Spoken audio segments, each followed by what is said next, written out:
Hello guys, welcome back to the channel and welcome back to Elite Wrestling. तो guys हमेशा की तरह ही आज भी हम AEW कंपनी के बहुत ही बड़े और बहुत सारे अपडेट्स के बारे में बात करने वाले हैं। और गाइज आज इस वीडियो के अंदर हम जानने वाले हैं कि क्या हमें विंस मैकमैन टोनी खान के लिए काम करते हुए दिखाई देने वाले हैं या नहीं, और वो भी कैसे। जिसके साथ ही हम जानने वाले हैं कि इस वीक हुए AEW कंपनी के डायनामाइट शो की व्यूवरशिप क्या रही। AEW कंपनी के अंदर एक रेसलर थोड़ा फार ब्रेक लेने वाला है और गाइज हमें स्टिंग की रिटायरमेंट के ऊपर एक काफी इंटरेस्टिंग अपडेट पता चली है, तो वो क्या है और ये बाकी सारी बातें जानने के लिए ये वीडियो एकदम आखिर तक देखना। और ऐसे ही AEW कंपनी से रिलेटेड हर एक न्यूज, रूमर और अपडेट और AEW कंपनी के हर एक शो का रिव्यू पाने के लिए हमारे चैनल को सब्सक्राइब करना मत भूलना। पर गाइज अब ज्यादा देर न लगाते हुए चलिए वीडियो शुरू करते हैं। और सबसे पहले बात करते हैं इस हफ्ते के डायनामाइट शो की व्यूवरशिप की और जानते हैं कि इस हफ्ते के डायनामाइट शो की व्यूवरशिप क्या रही। तो गाइज अगर आपने हमारे चैनल के ऊपर इस हफ्ते के डायनामाइट शो का रिव्यू वीडियो देखा है तो आपको पता होगा कि इस हफ्ते के डायनामाइट शो के लिए काफी ज्यादा हाइप थी, क्योंकि काफी सारे लोग स्पेकुलेट कर रहे थे कि शायद हमें इस वीक के डायनामाइट शो के ऊपर साशा बैंक्स AEW कंपनी अंदर अपना डेब्यू करती हुई दिखाई दे सकती है। पर हमें unfortunately Sasha banks AEW company अंदर नहीं आती हुई दिखाई दी। लेकिन गाइस कहना पड़ेगा कि इस रूमर से AEW कंपनी का काफी ज्यादा फायदा हो चुका है, क्योंकि अगर यहाँ पर हम बात करें इस हफ्ते के डायनामाइट शो की व्यूवरशिप की तो गाइस इस हफ्ते के डायनामाइट शो की व्यूवरशिप इसके पहले डायनामाइट शो के मुकाबले करीब 12% ज्यादा बढ़ी है। और जहाँ पर इसके पहले डायनामाइट शो को व्यूवरशिप मिली थी 864 के व्यूवर्स, तो वहीं पर इस हफ्ते के डायनामाइट शो को व्यूवरशिप मिली है 967 के व्यूवर्स। जो देखा जाए तो गाइस डायनामाइट शो की व्यूवरशिप के अंदर एक काफी तगड़ा जंप है। और अगर यहाँ पर हम बात करें 18 to 49 एज डेमोग्राफिक की तो 18 to 49 एज डेमोग्राफिक में भी रेटिंग्स करीब 21% बढ़ चुकी है। और जहाँ पर इसके पहले डायनामाइट शो को 18 to 49 एज डेमोग्राफिक के अंदर रेटिंग्स मिली थी 0.26, तो वहीं पर इस हफ्ते के डायनामाइट शो को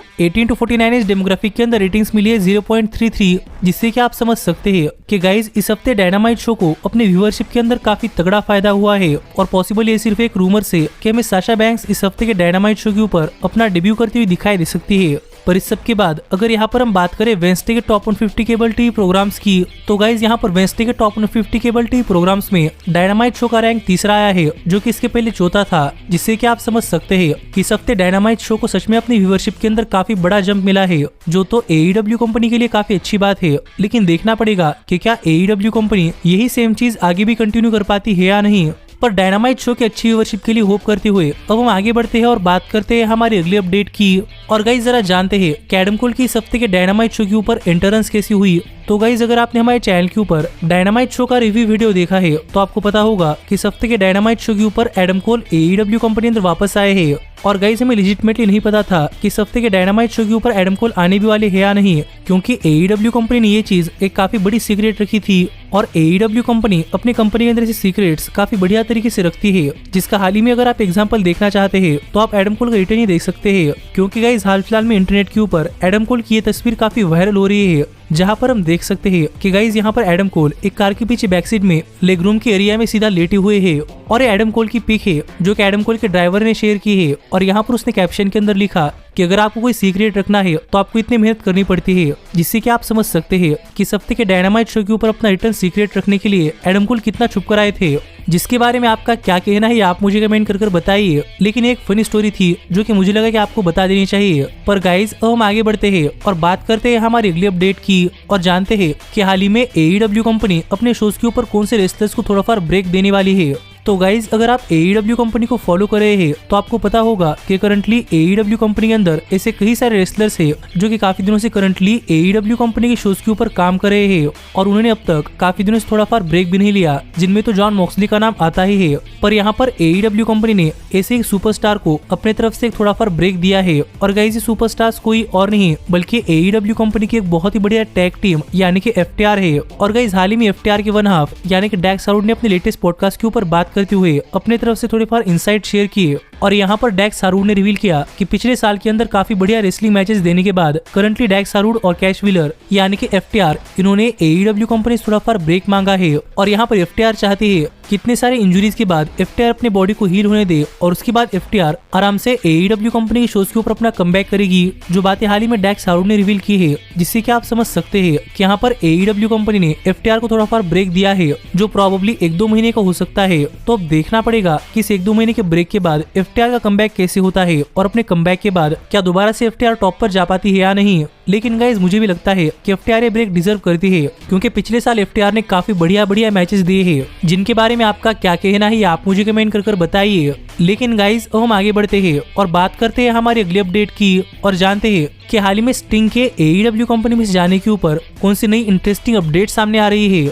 तो गाइज अगर आप करंटली स्टिंग को AEW कंपनी अंदर फॉलो कर रहे हैं तो आपको पता होगा कि हाल ही में AEW कंपनी के साथ अपने फ्यूचर के ऊपर बात करते हुए स्टिंग ने कहा था कि स्टिंग का AEW कंपनी के साथ फ्यूचर प्लान रेडी है और स्टिंग ने इस बात की प्रिपरेशन कर ली है कि स्टिंग का AEW कंपनी के साथ करियर किस तरीके से खत्म होगा। और डार्बी अलिन भी उस स्टोरी का पार्ट है जो बातें हाल ही में स्टिंग ने अपने AEW कंपनी के साथ फ्यूचर के ऊपर बात करते हुए कही थी। पर ऐसे स्टिंग के AEW फ्यूचर को लेकर हाल ही में एक और नई अपडेट सामने आ रही है और गाइज यहाँ पर ये अपडेट ये है कि शायद स्टिंग का AEW कंपनी के साथ रेसलिंग कॉन्ट्रैक्ट साल 2023 के अंदर खत्म हो जाएगा और शायद इसके बाद स्टिंग कोई भी रेसलिंग कॉन्ट्रैक्ट साइन नहीं करने वाले, यानी कि साल 2023 के अंदर स्टिंग का AEW कंपनी के साथ कॉन्ट्रैक्ट खत्म होने के बाद स्टिंग फाइनली रिटायर होने वाले हैं, जिससे कि आप समझ सकते हैं कि गाइज डेफिनेटली इस साल स्टिंग AEW कंपनी में से रिटायर होने वाले हैं। तो अब देखना पड़ेगा कि अब स्टिंग की AEW कंपनी के अंदर लास्ट राइड कैसी होती है और स्टिंग अपने लास्ट राइवलरी के अंदर कौन से सुपरस्टार्स को फेस करते हैं।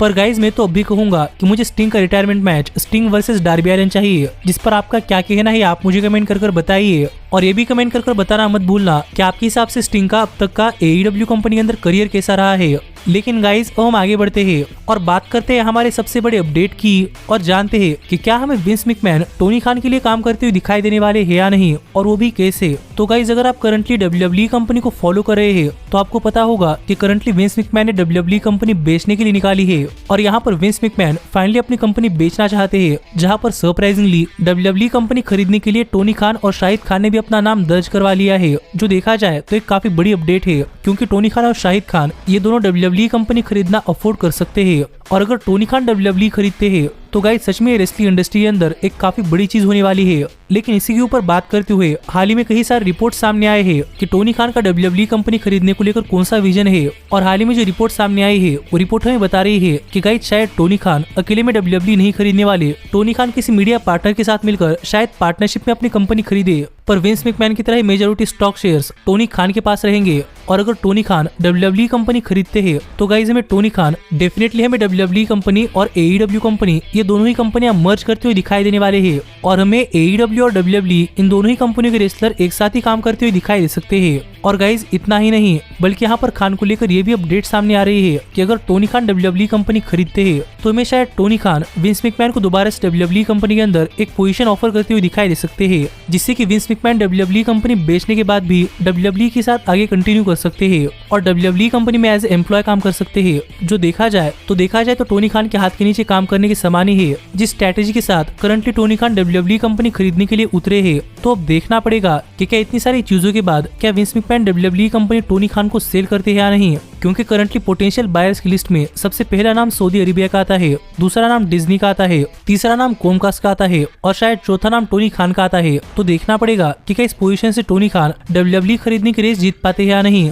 लेकिन आप मुझे कमेंट कर बताइए कि क्या आप चाहते हैं कि क्या टोनी खान WWE कंपनी खरीदे। पर गाइज मैं तो चाहता हूँ कि अगर कोई WWE कंपनी खरीदे तो टोनी खान ही हो, क्योंकि इसके काफी सारे फायदे हैं, जो जानने के लिए आप ऊपर आए हुए कार्ड के ऊपर क्लिक कर हमारे चैनल की वेब एप्लीकेशन के ऊपर आर्टिकल पढ़ सकते हैं या फिर हमारी वीडियो चेकआउट कर सकते हैं। पर ऐसे ही AEW कंपनी से रिलेटेड हर एक न्यूज, रूमर और अपडेट और AEW कंपनी के हर एक शो का रिव्यू पाने के लिए हमारे चैनल को सब्सक्राइब करना मत भूलना।